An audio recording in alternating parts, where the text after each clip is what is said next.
Welcome everyone to Summer Game Fest Playdays. This is Karosh and Miles from Temple and Geek, and we're excited to bring you a bunch of videos this week where we cover a lot of games, and we're going to get into it right now. So, first game we're going to talk about is Onimusha Way the Sword by Capcom.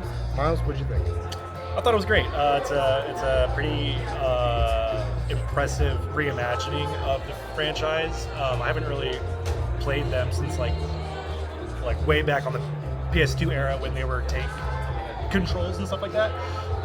And what we saw today, it was a hands-off gameplay kind of like walkthrough. Souls-like-ish, but it doesn't look as hard, and it still kind of has that same kind of gore and swordplay you'd expect from an Onimusha game. I'm really excited for it. What'd you think?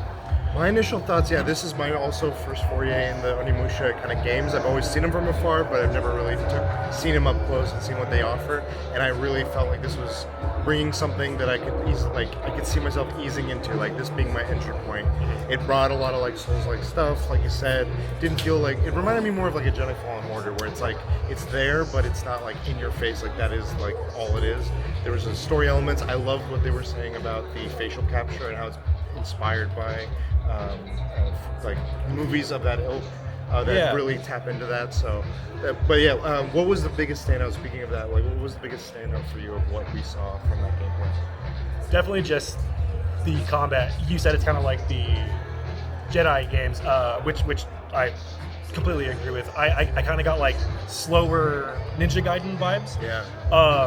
But it feels very deliberate. Like all of your moves matter. You can parry at certain angles, and so like it really informs the way that you move yourself. The combat's probably just going to be like the best part of the game. I couldn't agree more. Yeah, I felt like what they're doing with so many Souls like out there. We saw a bunch yesterday at Keely's like presentation. I think it's always about like what are they doing different, what are they doing unique, what are they bringing to the table, and the directional pairing and the environmental impacts that they're bringing. Plus, what they are kind of toying with, and they hinted at was, okay, you can when you reach breakpoints, when you parry in the stamina bar underneath the health bar, there's options to do one of two things: either take more damage off of them or break apart elements of them for other benefits. And I like that option of like choose how you want to go about this fight or what the fight needs of you or what your skill set allows. Again, I think that just further highlights the gameplay of it. What would you say is something that you're like, I want to know more about, I guess, from what we saw or what we didn't see?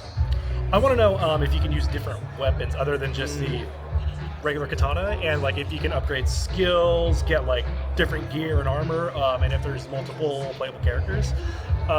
This was maybe like a 10-minute like walkthrough thing. The game's not out until 2026 anyway, so we're not going to probably have any answers like that for a while, but that's something I'd like to know. What about you?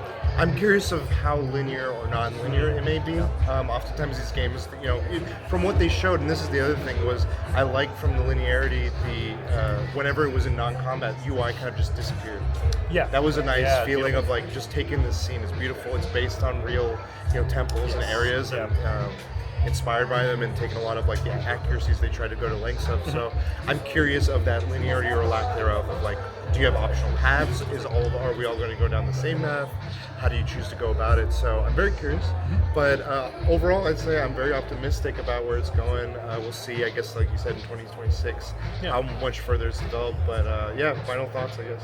I mean, just like graphics wise, I believe they said it was captured on PS5 Pro, and it looks good, smooth. Looked like 60 frames to me, maybe higher. And it just looks great. The sound design, I mean, again, this is like an early walkthrough type of deal, but like, I didn't think it was great. We got to see a handful of cutscenes with like voice acting and stuff where like the rain sound effects was so loud I couldn't hear what they were saying. And they made such a point to emphasize that the face of the main character is taken from some like old Japanese actor. But then everyone has British accents, so I was a little confused there. Not massive deals, I think.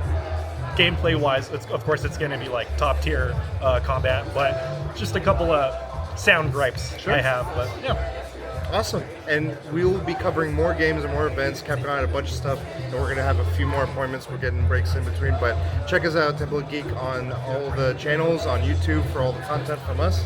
Miles, thanks again.